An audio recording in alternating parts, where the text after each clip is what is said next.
करता मुझे टॉफी चाहिए। लो जी, आपकी एक सत्संग में सुना था कि जहां हो वहीं से इस ट्रेन पर बैठ जाओ। अब हम राधा नाम के भरोसे और आपके सहारे बैठे हैं। परंतु महाराज जी, एक पल आनंद लगता है और दूसरी तरफ भीतर से ऐसा डर बैठता है कि कहीं टीटी बीच में आके ट्रेन से उतार ना दे। यहाँ टीटी भी वही है, ट्रेन भी वही है मंजिल भी वही। यहाँ दूसरा कोई हो तो डर लगे, टीटी नहीं है यहाँ। यहाँ नहीं, आप चिंता मत करो, यहाँ टिकट की चेकिंग नहीं होती। यहाँ गाड़ी में बैठ ही वही सकता है जिसको पास कर दिया गया है। अगर आप राधा राधा बोल रहे हैं तो श्री जी आपको बहुत प्यार करते हैं, तब राधा राधा बोल रहे हैं। आप वृंदावन आए हैं तब श्री जी आपको बहुत प्यार कर रहे हैं, इसलिए आप वृंदावन आए। श्री राधिका कृपा बिनु सबके मनन अगम। भगवान ने कृपा करके हमें मनुष्य शरीर दिया, भगवान ने कृपा करके हमें सत्संग दिया, भगवान की कृपा से भगवान का नाम जिह्वा पे आया। हमें बिल्कुल नहीं डरना, वो बड़े कृपालु हैं। एक बार जिसे पकड़ते हैं उसे कभी छोड़ते नहीं, उनका स्वभाव है। हमारा तो स्वभाव है पकड़ना छोड़ना, लेकिन प्रभु का ऐसा एक बार जिसे, तो अगर हम नाम में प्रीति कर लिए, हमें ये भरोसा हो गया कि मैं गुरु की शरण में हूँ, गुरु की ट्रेन में बैठा हूँ, तो अब चिंता न करें। हम उतर सकते हैं लेकिन वो उतार नहीं सकते, ये पक्की बात है। हम उतरना चाहें तो वो समझाएंगे, पर वो उतरने का अवसर दे देंगे। जैसे बच्चा है, बहुत हट करता, मुझे टॉफी चाहिए। लो टॉफी नहीं, मुझे आपकी गोद चाहिए, और टॉफी फेंक दे तो फिर गोद में ले लेंगे। ऐसे ही भगवान मानो दे दिए, अब हमें भोग चाहिए, हम इस मार्ग में जाना चाहते तो भगवान आपको रास्ता दे देंगे, जाओ। अगर नहीं जाना चाहते तो आपको अपना रास्ता दे देंगे। भगवान बड़े कृपालु। जो इच्छा करियो मन माही, हरि प्रसाद कछु दुर्लभ नाही।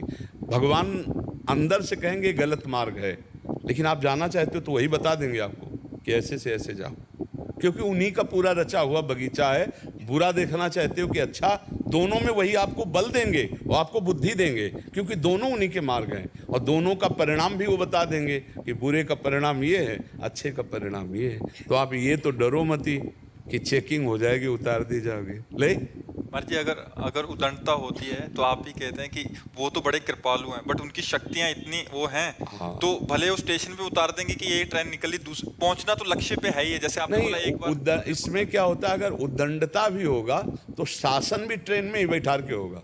थपड़िया ट्रेने में दे जाओगे, उतारा ले जाएगा। हाँ, उसी में आपको ज्ञान उपदेश होगा, उसी में आपका हृदय जलेगा, उसी में आपकी परेशानी होगी, लेकिन आपको महसूस होगा कि हम पर बहुत गुरु कृपा है।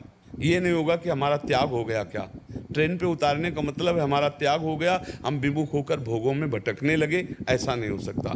अगर आपसे गलती हो रही, आप उद्दंडता कर रहे हो, तो वहीं आपको दंड मिलेगा, वहीं आपको उपदेश मिलेगा, वहीं आपको संभाला जाएगा। पर भगवान के मार्ग में एक बार कदम रखने वाला, नामे भक्ता प्रणश्यति, उसका पतन नहीं हो सकता, उसका नाश नहीं हो सकता। जी, तभी आप कहते हैं कि बैठना आ जाए। बस ये जो सत्संग हो रहा है कि बैठना आ जाए, बस हम भरोसा। जैसे हम आज एक पद गा रहे थे, हमारे माई श्यामा जू को अभिमान, गा रहे थे ना, पीछे गाया करते हमारे माई श्यामा जू को राज। आज एक नया पद मिला था, हमारे माई श्यामाजू को अभिमान, अली माधुरी जी का है कि मैं श्यामाजू के अभिमान से रहता हूँ कि हमारी स्वामिनी, हमारे प्रिया प्रीतम इतने महिमाशाली हैं। यद्यपि मैं नीच हूँ, अधम पे बहुत बड़े का हूँ, इसलिए माया हम पर विजय नहीं प्राप्त कर, हम माया पर विजय प्राप्त करेंगे श्यामाजू के नाम पर, श्यामाजू के कृपा बल पर। इसलिए हमको बच्चा डरना तो केवल इस बात से है कि हम कहीं श्यामाजू के विरुद्ध आचरण ना बन जाए, बकाया वो सब संभाल लेंगे। पर हमें बहुत अच्छा लगा कि आप इतनी छोटी अवस्था में भक्ति के प्रति इतना समर्पित हैं। आपके ऊपर विशेष कृपा श्री जी की है, विशेष कृपा। जैसे बाल्यावस्था से भजन मार्ग में लगना विशेष कृपा, वयोवृद्ध होकर के भगवान से विमुख विशेष अकृपा। वृद्ध हो, मरने जा रहे हो, अब भी तुम्हें भगवान का नाम, विशेष अकृपा मतलब विशेष अकृपा, दुर्भाग्य। गरीब होकर किसी को देने की इच्छा रखना विशेष कृपा, और धनी होकर किसी को कुछ देने की इच्छा न, विशेष अकृपा, विशेष अकृपा। तो ये कुछ लक्षण होते हैं। तो जैसे नवीन अवस्था बच्चा हो तो विशेष कृपा आप पर भगवान की है। चाहे गृहस्थ में जाओगे चाहे विरक्त में, दोनों में महान पुरुष बनोगे। अगर ऐसे ठीक से चलते गए तो एक अच्छे गृहस्थ बनोगे। ऐसे ऐसे गृहस्थ आते हैं कि हृदय शीतल हो जाता है उनसे बात करके कि क्या ज्ञान है, क्या धर्म है, क्या इनका विचार है। गृहस्थ होते हुए तो अगर भगवान के मार्ग में चले तो गृहस्थ भी हृदय को शीतलता प्रदान करने वाले ऐसे ऐसे गृहस्थ हैं कि जिनके चरण छूने का मन होता है, कि इतना प्रभु से प्यार करते हैं, इतना प्रियालाल से प्यार करके धर्म में चलते हैं। ऐसे भी गृहस्थ हैं और ऐसे भी लोग हैं कि मिलने के बाद लगता है भगवान आज हमसे कौन सा पाप बन गया जो ये मिले। ऐसा लगता है कि ये क्यों मिले, नहीं मिलना चाहिए। ना वो बात है, ना वो लगन है, ना वो मिलना है प्रभु से, ना मिलन की चाह है, और वही संसार, वही प्रपंच, वही सांसारिक नेतागिरी वाली बात तो लगता नहीं।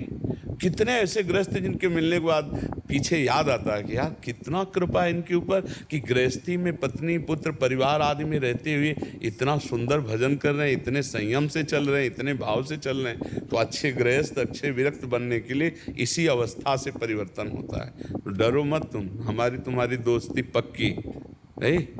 अगर मान लो टीटी चेक करने लगे और कोई सरकारी बड़ा ऑफिसर बैठा हो, वो कह दे हमारे, तो फिर वो भी ऐसे करके चेक कर चला जाएगा। ले हाँ, तो हम बड़े ऑफिसर से जुड़े, श्यामाजू, गुरुजू, फिर ऐसे तो बड़े ऑफिसर से जुड़े हुए। हमारी एक चैन है, नहीं उसी चैन में हम चैन से है, इसलिए तुम्हें डरना है। तुम भी तो उसी चैन में जुड़ गए है। ले ट्रेन क्रम बाई क्रम इंजन से जुड़ी होती है ना, डिब्बे में कोई दम नहीं होता, इंजन के दम से डिब्बे में इंजन से भी ज़्यादा लोग बैठे होते हैं, और जहाँ इंजन जाता है वहीं डिब्बा भी पहुँच जाता है। तो हम सब श्री जी की कृपा से श्री जी को प्राप्त होंगे, तभी तो ये अवसर दिया है श्री जी ने। हमें बहुत अच्छा लगा कि तुम इतने छोटे बच्चे होकर भक्ति विषयक, धर्म विषयक ऐसी अभिलाषा रखते हो। भगवान कृपा करें, आगे बुद्धि शुद्ध रहे, क्योंकि ये अवस्था तो अभी बड़ी कोमल अवस्था है, आगे एक भूत अवस्था आती है। जवानी जो है ना, ये भूत अवस्था है, उद्दंडता वाली। अगर इसमें संभल गया तब तो फिर महापुरुष बन जाता है जी। 9 साल लगा हमें उसे पार करने के लिए। ऐसी क्या दुश्मनी हमसे मियां? फुटबॉल शलभ जी, रामपुर।